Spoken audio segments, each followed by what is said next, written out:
à tous et à toutes. Aujourd'hui, nous allons parler sur un nouveau thème qui, à mon avis, touche tout un chacun, c'est le Shabbat. Le secret du Shabbat. Il y a un minhag, il y a une tradition dans le Klal Israël, dans le peuple juif. Lorsque Motzei Shabbat, samedi soir, nous faisons l'Havdalah, qu'est-ce que nous faisons? Lorsqu'on a fini l'Havdalah, après avoir bu le kos, le verre de Kiddush l'Havdalah, qu'est-ce que nous faisons? Nous allons éteindre la bougie de l'Havdalah, car je tiens à vous rappeler que samedi soir, chaque Motzei Shabbat, après la Salut Shabbat, nous devons ici sanctifier non seulement l'entrée du Shabbat, mais également la sortie du Shabbat, avec Bessamim, du parfum, pour quelque part, atténuer et apaiser le départ de l'âme supplémentaire du Shabbat par rapport à l'âme qui est restante. Nous allons aussi approcher nos ongles, dont nous allons tirer profit de la lumière de cette bougie, pour rappeler que le feu a été créé samedi soir, Motzei Shabbat, et nous allons ensuite éteindre cette bougie dans le vin de l'Havdalah, après y avoir bu. Les traditions sont multiples, certains ont l'habitude, avec les doigts, de prendre ici avec le kos, le vin en question, et de le passer ici sur les yeux, au-dessus des yeux, et dans le cou. Certains ont même l'habitude de le mettre dans les poches, signe de richesse. Certains ont même l'habitude de le mettre sur le cœur, de cette manière-là. Traditions qui sont un petit peu diverses. Quel est ce minhag? Quelle est cette tradition en question qui consiste à mettre du vin de la Havdalah à ce niveau-là? Il y a un os à ce niveau-là. De quoi s'agit-il? Les Midrashim disent que cet os-là s'appelle Etzem Luz, l'os de Luz. Il est marqué que la Tidlavo, lorsque Mashiach va se dévoiler, Hachem va prendre alors cet os en question. Et c'est à partir de cet os que Hachem va faire revivre les morts. Cet os, qui est un tout petit os, Hachem va en faire une pâte, il va alors l'étendre, et ensuite, il va refaire le corps humain. Ce corps humain va alors, s'il est en dehors d'Eretz Israël, il va rouler sous terre pour se lever en Eretz Israël, en terre sainte, et c'est là qu'Hachem va y mettre la neshama, l'âme, le souffle de la vie. Tel qu'il est marqué pour Adam, le premier homme sur terre. Vayipar ba'apav nishmat chayim. Hachem a insufflé en l'homme Ruach Chaim, l'esprit de vie. Son souffle, ainsi en sera-t-il à la fin des temps. Donc ça, c'est donc ce qu'on appelle Etzem Luz, l'os de Luz. Et quelque part, il y a même une mitzvah, de nourrir cet os. Nourrir l'os de Luz, samedi soir, Motzei Shabbat, avec le vin de l'Havdalah. C'est exact. D'ailleurs, dans cette même ordre d'idée, il est marqué que samedi soir, il faut faire un repas, ce qu'on appelle Seudat Melave Malka. Le repas qui va accompagner la reine du Shabbat, qui était en fait le repas du roi David, Seudata de David al-Kaveshicha, le repas de David, le roi David Amelech, Mashiach, qui descend du roi David Amelech, qui faisait un repas chaque samedi soir pour exalter le nom de Dieu, nous devons aussi faire ce repas qui va dans cette même ordre d'idées, pour nous préparer les Kabel à recevoir Bnei Mashiach. Donc quelque part, ce moment de samedi soir est un petit peu une tradition entre la fin du Shabbat et le début de la semaine. Ça veut dire que si cet os de Luz est celui à partir duquel Hachem a fait revivre les morts, ça veut dire que Luz contient en lui Kol Ben Adam, l'homme. L'homme, dans sa globalité, se trouve kaloul, englobé dans l'os de Luz. Et nous allons nous pencher un petit peu plus précisément sur cette notion du Luz, cet os de Luz, que nous trouvons finalement dans les trois axes fondamentaux que nous trouvons dans notre espace. Et nous allons comprendre de quelle manière est-ce que l'os de Luz est si significatif pour le Shabbat. Et qu'est-ce qu'il y a à faire pour que ce Shabbat soit vraiment présent dans notre vie. Il ne s'agit pas uniquement d'être zocher et un Shabbat, de se souvenir du Shabbat en faisant un kiddush, en allant avoir un repas, en s'habillant pour une tenue de Shabbat. Il faut aussi être shomer Shabbat, observer le Shabbat. Eh bien, cette tradition, le Luz, dont nous allons parler à l'instant, peut peut-être nous aider à devenir réellement celui qui va observer le Shabbat et dévoiler le secret du Shabbat. Le monde a fait 3 paramètres. Quels sont ces paramètres? Zman, Makom, Venefesh. Zman, c'est le temps.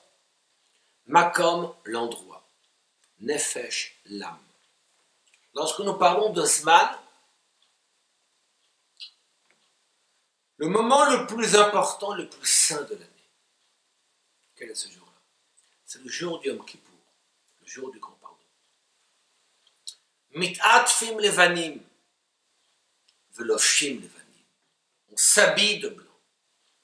On va mettre des vêtements nous allons nous orner de blanc. Et ceci dès le début du Yom Kippour. Vayomer Hashem salarti kidvarecha, l'Éternel a dit à Moshe, je vais pardonner selon tes paroles. C'est exact. Parce que ce jour du grand pardon est un jour de pardon éternel pour le peuple, pour le clan d'Israël, pour le peuple juif.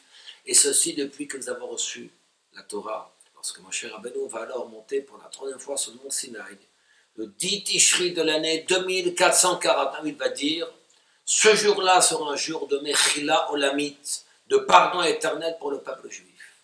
Ça c'est Yom Kippour, c'est le jour du grand pardon. C'est une Kedusha, c'est une sainteté qui ne va jamais disparaître, qui est immuable. Tel l'os de Luz qui ne va jamais disparaître.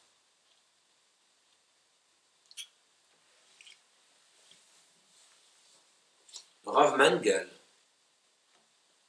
qui est un Nitzol Shoah, qui est un rescapé d'Auschwitz, a eu l'occasion d'ailleurs, dans différents articles, dans Kfar Chabad ou autres, dans différentes revues,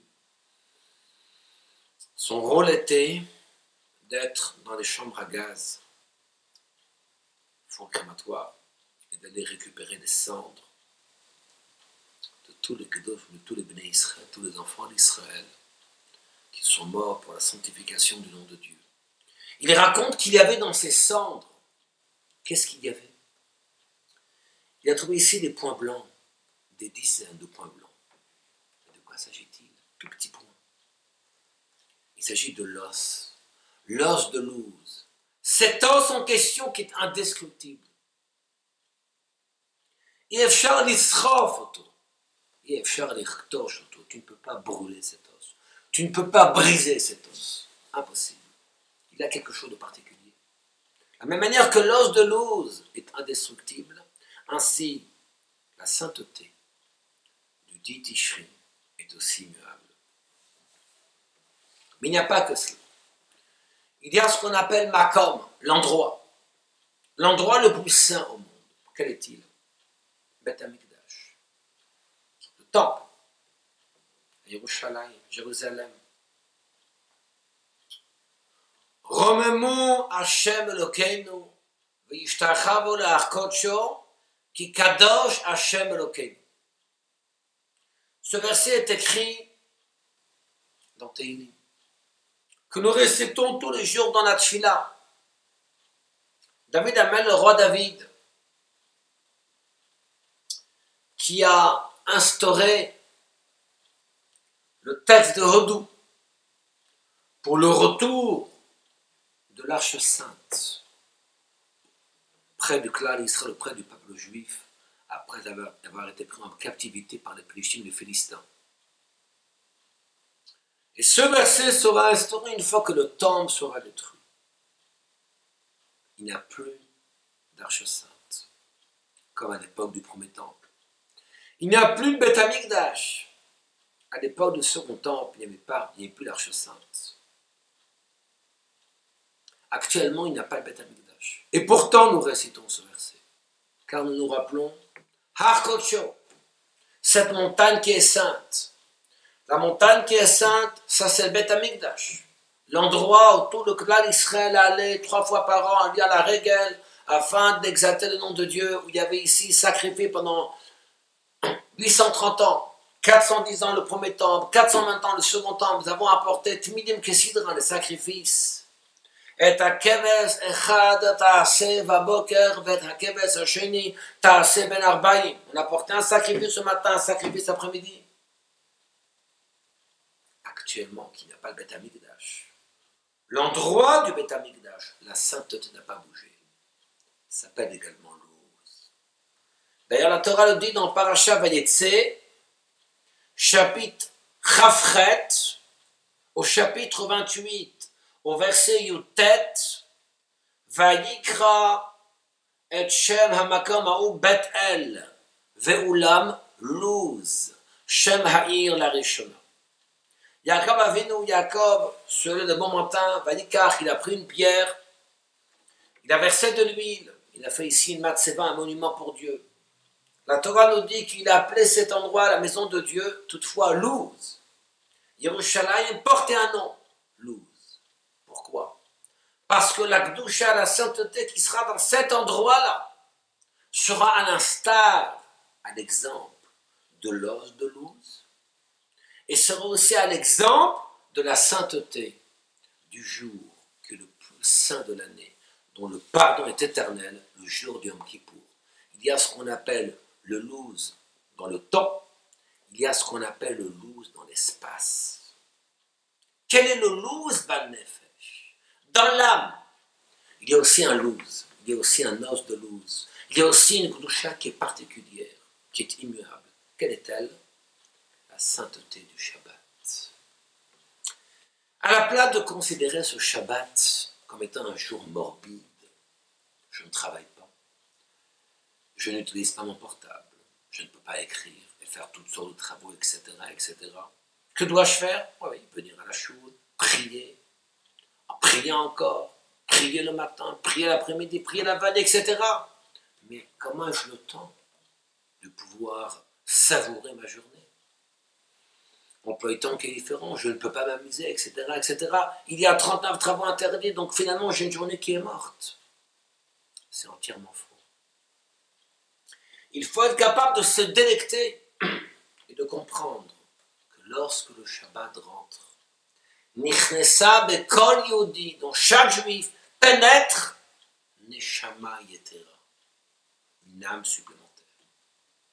Une âme supplémentaire qui va faire en sorte que je vais alors me délecter dans le Shabbat différemment. D'où effectivement la nécessité. Nous allons prier plus. Nous sortons un Sefer Torah avec une paracha complète, avec une haftara. Nous allons prier un moussaf, chose qu'on ne fait pas durant la semaine. C'est le Luz dans l'âme. C'est cette sainteté qui est présente uniquement le jour du Shabbat et qui donne la dimension unique de ce jour qu'on appelle le Shabbat. Le secret du Shabbat, c'est le Luz du Shabbat. C'est finalement un microcosme de ce qu'on appelle Olam Haba, le monde futur. L'exemple, c'est ce que nous disons. Arachaman, Uyan Chilenu, Leyom Shekulo Shabbat, Umnucha Lechaye Haolamim. Que l'Éternel donne le mérite de pouvoir hériter le jour qu'on appelle Kulo Shabbat, qui est entièrement Shabbat, Mashiach, l'a-t-il l'avoir lorsqu'il va se dévoiler. Ça ne sera pas uniquement un Luz dans le temps et dans l'âme qui va se dévoiler à un moment de la semaine, le Shabbat. Ça ne sera pas uniquement un Luz dans un endroit particulier sur cette planète bleue. Il y a une petite ville qui s'appelle Yerushalayim, mais dans cette ville, il y a un espace qui fait 100 mètres de long sur 500 mètres, 500 mètres de long sur 100 mètres de large, qu'on appelle le Beth Amikdash, c'est le Luz dans l'espace. Il n'y a pas uniquement un jour dans l'année, qu'on appelle le Luz dans le temps, qui est le jour du Yom Kippour, mais ça sera un Luz éternel qui nisgav shmo levado, lorsque le nom de Dieu sera exalté en totalité.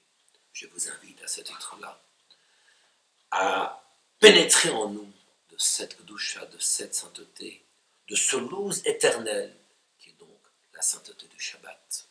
Je terminerai par vous rappeler comme quoi, un exemple du mariage, où lorsque le khatan donne à la kala, lorsque le fiancé, lorsque le futur mari donne à sa jeune femme, sa future femme, sa fiancée, sous la roupa, la bague, il pourrait se contenter de lui donner, effectivement, à la valeur de ce qu'on appelle la sanctification du mariage. Il donne une bague. Une bague, chers amis, c'est avec un halal rek, avec une cavité qui est vide à l'intérieur. C'est ça le mariage. Celui qui veut se marier doit alors créer un vide en soi pour laisser la place à autrui. Pour ressentir le Shabbat, je dois ici faire le vide. Comment faire le vide? En devenant Shomer Shabbat. En faisant abstraction de ces travaux du Shabbat, en n'allant pas prendre la voiture, en ne prenant pas son portable, etc., etc. Je laisse une place pour ce Shabbat. Je vais alors me délecter dans Neshama Yetera, l'âme supplémentaire dans le lourd du Shabbat. Quelle invitation pour nous tous et toutes de ce merveilleux secret du Shabbat